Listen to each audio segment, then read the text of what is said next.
तो Montagu Chelmsford reform 1919 का, इसे कहते हैं हम क्या, भारत शासन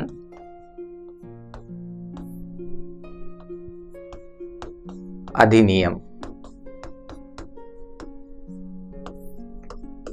1919, है ना।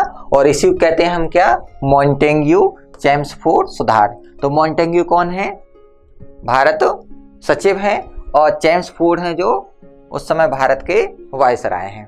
इसमें सबसे मेन जो प्रावधान है जो पूछा जाता है कि द्वैध शासन की स्थापना प्रांतों में किस अधिनियम के माध्यम से की गई, तो आप बताएंगे 1919 के भारत शासन अधिनियम से। अब ये द्वैध शासन है क्या, इसको हम देखते हैं। देखिए क्या होता था, ये वायसराय हुआ, ये वायसराय के कार्यों में सहायता के लिए क्या होती थी, परिषद, जिसे हम वायसराय की परिषद, ये विधायी कार्य करती थी, इसलिए कहते थे वायसराय की विधायी परिषद, है ना। और जो इसके द्वारा बनाए गए कानूनों को लागू करेगी उसे हम कहेंगे कार्यकारिणी परिषद। अब इसमें क्या है कि दो प्रकार के विषय थे, है ना, मतलब विषयों को इन्होंने दो भागों में बांटा। पहले विषय कहे जिनको कहा आरक्षित विषय, और दूसरे विषय अनारक्षित, अनरिजर्व, या इन्हीं कहते हैं हम हस्तांतरित विषय। अभी तक नॉर्मली क्या होता है कि जो वायसराय है उससे पहले जो काउंसिल है वो कानून बनाती है, और कानून बनाने के बाद वायसराय के हस्ताक्षर होते हैं, साइन होते हैं, और जैसे ही वायसराय साइन करता है तो वो कानून पारित हो जाता है, मतलब विधेयक अधिनियम में बदल जाता है। लेकिन इसमें आप देखेंगे कि इन्होंने इस एक्ट में थोड़ा प्रावधान किया। उसमें क्या बदलाव आया कि पहले विषय जिनकी संख्या थी 28 आरक्षित विषय थे, जैसे इसमें था रक्षा, विदेश, संचार, वित्त, है ना, मतलब जो महत्वपूर्ण विषय हैं उनको किस में रखा, आरक्षित विषयों में। और जो इसकी तुलना में कम महत्वपूर्ण है, जैसे जो आपकी लोक सेवाएं हैं, कृषि है, उद्योग है, मनोरंजन, तो इन विषयों पर कानून कौन बनाएगा, सबसे पहले जो आपकी वायसराय की जो विधान परिषद है ये कानून बनाएगी, और वायसराय के साइन होंगे तो कानून का निर्माण हो जाएगा।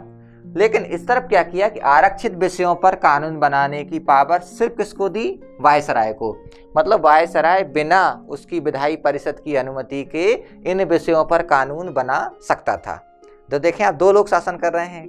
डायरकी मतलब एक ऐसे विषय हैं जिन पर सिर्फ कानून वायसराय बनाएगा जो आरक्षित लिस्ट में शामिल हैं, और दूसरी तरफ ऐसे विषय जिन पर वायसराय और उसकी जो विधान परिषद है, जो लेजिस्लेचर है, वो कानून बनाएगी। उसमें शामिल विषय हैं अनारक्षित, इनकी संख्या थी 22। इसी को बोलते हैं हम क्या, द्वैध शासन, जो लागू किया गया था कहाँ, प्रांतों में। अब आगे आप देखेंगे तो पहला पॉइंट पढ़ा हमने कि प्रांतों में द्वैध शासन, प्रांतों में द्वैध शासन लागू किया गया। दूसरा, जो केंद्र की विधायिका है, केंद्र की विधायिका का कानून पूरे भारत में लागू होगा, इसमें ये प्रावधान किया गया। साथ में जो पृथक निर्वाचक मंडल था, जो हमने 1909 के एक्ट में पढ़ा, वो और बढ़ा दिया गया। किसके लिए, आंग्ल भारतीय के लिए। अब ये आंग्ल भारतीय कौन होते हैं, तो आर्टिकल जब हम 366 पढ़ते हैं तो 366 में इसकी परिभाषा दी गई है। 366 का क्लॉज नंबर 2 में कि ऐसे व्यक्ति जिनके माता पिता में से माता भारतीय होगी और पिता यूरोपियन होगा, तो उनके जो बच्चे हैं वो आंग्ल भारतीय, दो शब्दों से मिलकर बना है। आंग्ल मतलब यूरोपियन या अंग्रेज, और भारतीय मतलब जो इंडियन है। तो माता भारतीय हो और जो पिताजी हैं वो यूरोपियन हो, उनके बच्चे जो होंगे उन्हें कहेंगे हम आंग्ल भारतीय। बजट का पृथक्करण कर दिया। 1921 में एक कमेटी बनाई, एक बर्थ कमेटी। एक बर्थ कमेटी की सिफारिश पर इसने सिफारिश दी 1924 में, और इस सिफारिश के आधार पर 1925 में रेलवे बजट और सामान्य बजट, जो आपका आम बजट है, दोनों को अलग अलग कर दिया। लेकिन आपको मालूम होगा अभी हाल में ही 2018 में एक कमेटी बनाई गई, विवेक देबराय कमेटी। इस कमेटी ने रिकमेंडेशन दी और इस रिकमेंडेशन के आधार पर फिर से आम बजट और रेलवे बजट को फिर से मर्ज कर दिया है। ठीक है ना। तो इस एक्ट का प्रावधान देखेंगे तो अलग किया गया था, और करंट में आप देखें ना कि अभी 2 साल पहले 2018 में इसको फिर से मर्ज कर दिया है। तो देखिए रेलवे बजट को सामान्य बजट से अलग कर दिया। लोक सेवा आयोग की स्थापना 1926 में की गई। 1919 के एक्ट में प्रावधान था, है ना, इसलिए हम इसमें पढ़ रहे हैं, लेकिन इसको इम्प्लीमेंट कब किया? 1926 में। अब जानकारी के लिए बताऊं मैं आपको, तो सबसे पहला लोक सेवा आयोग, विश्व का सबसे पहला लोक सेवा आयोग 1855 में ब्रिटेन में स्थापित हुआ था। और अगर हम भारत में एग्जाम की बात करें तो 1922 में भारत में सिविल सेवा की पहली बार परीक्षा इलाहाबाद, जिसे हम अब प्रयागराज के नाम से जानते हैं, यहाँ पर पहली बार एग्जाम कंडक्ट हुआ, और 1926 में इसकी स्थापना हुई। तो ऐसे आप कोरिलेट करके पढ़ेंगे तो याद करने में भी आसानी होगी। अब देखिए इसमें नेक्स्ट प्रावधान था कि जो हमारी विधायिका है वो द्विसदनीय होगी, मतलब 2 सदन वाली होगी, बाइकैमरल होगी। उसका स्ट्रक्चर आप देखेंगे ना तो सब जो विधायिका है उसको 2 भागों में बांटते हैं हम, पहली विधानसभा और दूसरी विधान परिषद। जो विधानसभा है उसका कार्यकाल 3 वर्ष होगा, जबकि जो विधान परिषद है उसका कार्यकाल 5 वर्ष होगा। इसके जो मेंबर हैं वो 144 होंगे और इसके मेंबर 60 होंगे। अब लेकिन जो 144 मेंबर हैं वो भी 2 भागों में वर्गीकृत होंगे, पहले निर्वाचित, दूसरे मनोनीत। निर्वाचित में आप देखें 104 मेंबर होंगे जो क्या होंगे? इलेक्टेड होंगे, निर्वाचित होंगे या चुने जाएंगे, और जो 40 मेंबर हैं वो वायसराय के द्वारा नॉमिनेट किए जाएंगे। ऐसे ही 60 में आप देखें कि 40 मेंबर निर्वाचित होंगे, 20 मेंबर मनोनीत होंगे।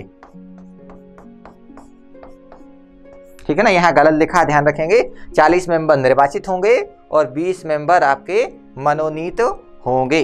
तो इस प्रकार आप स्ट्रक्चर देखेंगे ना तो हमारी जो विधायिका है, जो संसद है ना, भविष्य में जो संसद बनेगी, और इसको आप कह सकते हैं कि यही बाद में क्या बनती है, जो वर्तमान में है इसे कहते हैं हम लोकसभा, और ये तब्दील हो जाएगी, बदल जाएगी किसमें? राज्य सभा में।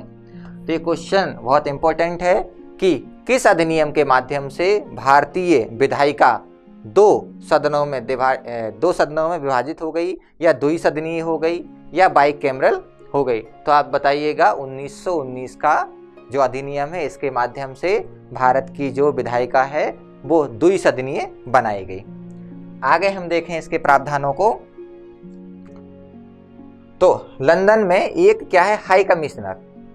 लंदन में एक हाई कमीशन एस्टैब्लिश किया, उच्चायुक्त बनाया जो भारतीय मामलों को देखेगा और भारत सचिव को सहायता प्रदान करेगा, जिससे वो भारत के प्रशासन को सही तरीके से संचालित कर सकें। और महत्वपूर्ण क्या था कि पहली बार इस एक्ट में महिलाओं को वोटिंग करने का अधिकार दिया गया। अभी तक महिलाओं को मतदान करने का अधिकार नहीं था, लेकिन 1919 के अधिनियम के माध्यम से महिलाओं को पहली बार वोटिंग का अधिकार दिया गया। साथ ही प्रावधान किया गया कि जो वायसराय है उसकी जो कार्यकारिणी परिषद है उसमें कमांडर इन चीफ को छोड़कर बाकी जो मेंबर हैं 6 में से 3 भारतीय होंगे। मतलब आप देखें भारतीयों का रिप्रेजेंटेशन अब बढ़ाया जा रहा है। साथ ही कैग की नियुक्ति का जो अधिकार है वो भारत सचिव को दे दिया गया। कैग कौन होता है? तो भारतीय संविधान का जो भाग 5 है वहाँ हम पढ़ते हैं आर्टिकल 148 से लेकर 151 कि भारत की जो संचित निधि है, सरल शब्दों में कहूँ भारत का खजाना है। डीपली हम चर्चा करेंगे जब कैग पढ़ेंगे। जो खजाना है उससे जो पैसा निकाला गया है वो जिस काम के लिए निकाला गया है, जिस आइटम पे खर्च होना है वही हुआ कि नहीं, जिस तरीके से खर्च होना है उस तरीके से हुआ कि नहीं, ये जांच करना सीएजी का काम है। मतलब जो सरकारी खजाना है, जो लोक वित्त है, उसका संरक्षण का काम करता है कैग, है ना। तो इसके बारे में हम आगे चर्चा करेंगे। इसी एक्ट में एक प्रावधान किया गया कि 10 वर्ष बाद एक वैधानिक आयोग बनाया जाएगा, कमीशन बनाया जाएगा, जो ये जांच करेगा कि भारतीयों को और अधिकार दिए जाने चाहिए या नहीं, या कितनी और अधिक स्वायत्तता दी जाए। तो जो 10 वर्ष का जो प्रावधान था, आना चाहिए था 1919 के बाद 1929 में, लेकिन ब्रिटेन में चुनाव होने वाले थे, सरकार बदल सकती थी, तो गवर्नमेंट ने 1927 में ही एक कमीशन भेजा, जिसे हम कहते हैं साइमन कमीशन। वो इसी एक्ट के माध्यम से प्रावधान किया गया था। और उस साइमन कमीशन ने, आप जानते हैं, जब भारत में आया उसमें भारतीय लोग नहीं थे, अंग्रेज थे, तो भारत के लोगों ने उसका साइमन गो बैक नाम से जो नारे लगाए, विरोध किया, काले झंडे दिखाए, है ना। भारतीय लोगों से चर्चा करनी चाहिए, लेकिन भारत के लोग तैयार नहीं हुए, भारतीय कोई भी पार्टी तैयार नहीं हुई। साइमन कमीशन वापस गया, अपनी रिपोर्ट दी, है ना। और साथ में फिर क्या है, ब्रिटेन ने 3 गोलमेज सम्मेलन बुलाए, जिनके माध्यम से भारत के लोगों की राय जानना चाहते थे कि आपके लिए जो हम कानून बनाने वाले हैं उसमें आप क्या चाहते हैं, लेकिन वो भी सफल नहीं हो पाए। फिर भी जो साइमन कमीशन की जो रिपोर्ट थी, उसके आधार पर 1935 का अधिनियम पारित किया गया। इस एक्ट में हम देखते हैं ना कि सबसे पहला तो क्या, सबसे बड़ा अभी तक ब्रिटिश सरकार के द्वारा जो एक्ट पारित किए गए, जो अधिनियम पारित किए गए, उनमें सबसे बड़ा अधिनियम या कानून था, सबसे बड़ा एक्ट या कानून था। दूसरा, इसमें देखें 10 अनुसूचियां, मतलब आज हमारे संविधान में 12 अनुसूचियां हैं, और कितना बड़ा हमारा संविधान है, लेकिन हमारा संविधान बना तब 12 भी नहीं थी, इसमें 8 अनुसूचियां थी, बाकी 4 बाद में जोड़ी गई हैं। इसमें 10 अनुसूचियां थी और 321 धाराएं थी। इस एक्ट का लगभग 75%, लगभग 250 अनुच्छेद आज हमारे संविधान में शामिल हैं। इतना महत्वपूर्ण ये कानून था। देखते हैं इसमें क्या क्या प्रावधान किए गए। तो इसमें सबसे पहला प्रावधान हम पढ़ते हैं कि जो द्वैध शासन है वो केंद्र में लागू कर दिया। अभी हमने पढ़ा था 1919 में कि प्रांतों में या राज्यों में द्वैध शासन लागू किया गया, अब वहां से हटाकर कहां कर दिया, केंद्र में लागू कर दिया गया। अवशिष्ट शक्तियां वायसराय को सौंपी गई। इसको आप देखें कि 3 सूचियां बनाई गई थी। पहली सूची आप देखते हैं जिसका नाम है केंद्र सूची या संघ सूची। ऐसी सूची या ऐसे विषय जिन पर कानून बनाने का अधिकार किसको है, केंद्रीय सरकार को ना। उस समय केंद्र की सरकार कौन है, वायसराय। तो वायसराय और वायसराय की परिषद को इन पर कानून बनाने का अधिकार है। 59 विषय इसमें शामिल किए गए थे। दूसरी है जिसमें 54 विषय शामिल थे, राज्य सूची। तो राज्य का जो गवर्नर है और गवर्नर की जो परिषद है वो मिलके कानून इस पे बनाएगी। सरल शब्दों में कहूं कि राज्य सरकार जिन पर कानून बना सकती है वो सूची कौन सी है, राज्य सूची। तीसरी संवर्ती सूची जिसमें विषय शामिल थे 36। संवर्ती ऐसी सूची जिस पर केंद्र सरकार राज्य सरकार दोनों कानून बना सकती हैं। अब हम पढ़ रहे थे क्या, अवशिष्ट। अवशिष्ट का मतलब ये होता है कि ऐसे विषय जो केंद्र सूची, राज्य सूची और संवर्ती सूची में नहीं है। अवशिष्ट का मतलब होता है बचा हुआ। फिर से, ऐसे विषय जो केंद्र सूची, राज्य सूची और संवर्ती सूची तीनों में नहीं है, उन्हें कहेंगे हम क्या, अवशिष्ट विषय। और इन पर कानून बनाने की जो शक्ति है उसे कहेंगे अवशिष्ट शक्ति। ये किसको दी गई, वायसराय को। आज आप देखें कि हमारे संविधान में 3 प्रकार की सूचियां, केंद्र सूची जिस पर केंद्र सरकार कानून बनाती है, राज्य सूची जिस पर राज्य सरकार कानून बनाती है, संवर्ती सूची वर्तमान में जिस पर केंद्र और राज्य दोनों कानून बनाते हैं। लेकिन अगर संवर्ती सूची पर केंद्र और राज्य दोनों कानून बनाते हैं और उनमें विरोधाभास होता है तो हमेशा केंद्र का कानून मान्य होता है। अब अवशिष्ट शक्तियां आज हमारे संसद में शामिल हैं, मतलब अवशिष्ट ऐसे विषय जो बच गए। अब ये बच क्यों जाते हैं, हम इनको इनमें शामिल क्यों नहीं कर लेते हैं? इसका कारण ये होता है कि जैसे देखिए, हमारा संविधान बना 1949 में, जब लागू हुआ तो उस समय हमें नहीं लगा कि भविष्य में साइबर क्राइम जैसी समस्याएं आएंगी या अंतरिक्ष के लिए हमें कानून बनाना पड़ेगा, तो उनको उस समय शामिल नहीं किया। या हमें ऐसा नहीं लगा कि फेसबुक पर लोग गलत उनका यूज करेंगे, साइबर क्राइम की जैसी घटनाएं होंगी, या सोशल नेटवर्किंग साइट में कुछ समस्याएं आएंगी, उसके लिए हमें कानून बनाने की ज़रूरत पड़ेगी, तो वो शामिल नहीं किए गए। लेकिन अगर वो तीनों सूचियों में शामिल नहीं हैं और अवशिष्ट अगर विषय ना हो तो दिक्कत हो जाएगी, कानून कौन बनाएगा। तो ये पावर सीधी किसको दे दी यहाँ पर, वायसराय को। और अभी किसको, अगर प्रेजेंट की बात करें तो पार्लियामेंट को। साथ ही 1934 के एक्ट के माध्यम से आरबीआई की स्थापना 1935 में, 1 अप्रैल 1935 को आरबीआई की स्थापना की गई। आगे देखेंगे कि जो बर्मा का प्रशासन था, जो म्यांमार है उसका प्रशासन अलग कर दिया। मतलब भारत का प्रशासन और बर्मा का प्रशासन एक ही गवर्नर जनरल या वायसराय के द्वारा संचालित होता था। 1937 में इसे अलग कर दिया। 1935 में प्रावधान किया और 37 में इसको अलग कर दिया।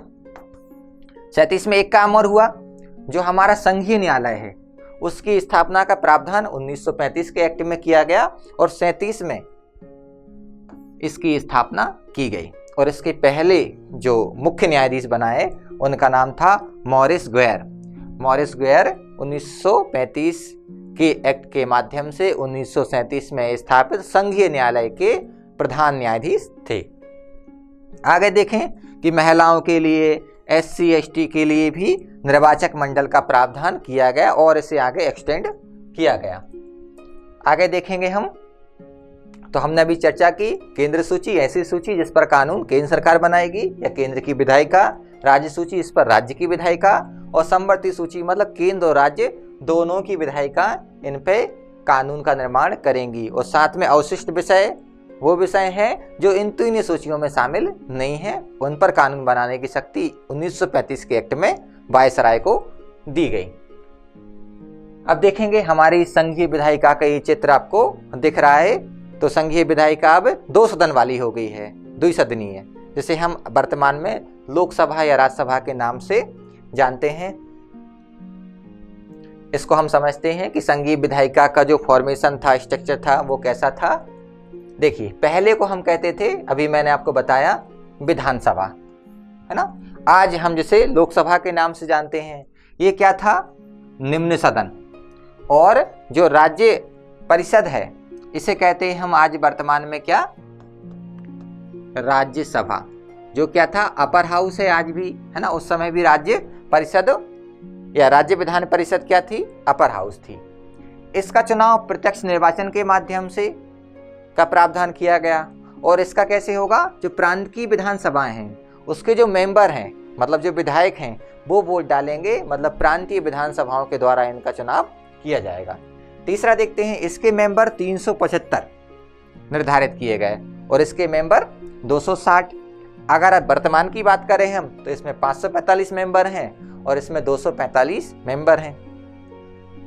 कार्यकाल की बात करें तो इसका कार्यकाल 5 वर्ष और इसका कार्यकाल 6 वर्ष।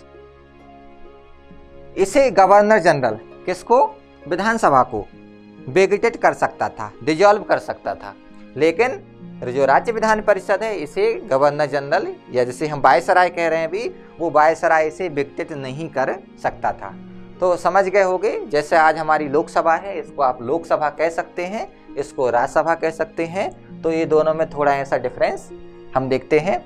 ये ध्यान रखिएगा, कितने किसमें मेंबर थे, कितना किसका कार्यकाल था, ठीक है ना, किसका चुनाव कैसे होता था। तो ये क्वेश्चन बार बार पूछे जाते हैं एग्जाम में, तो आपका कॉन्सेप्ट बिल्कुल क्लियर होना चाहिए।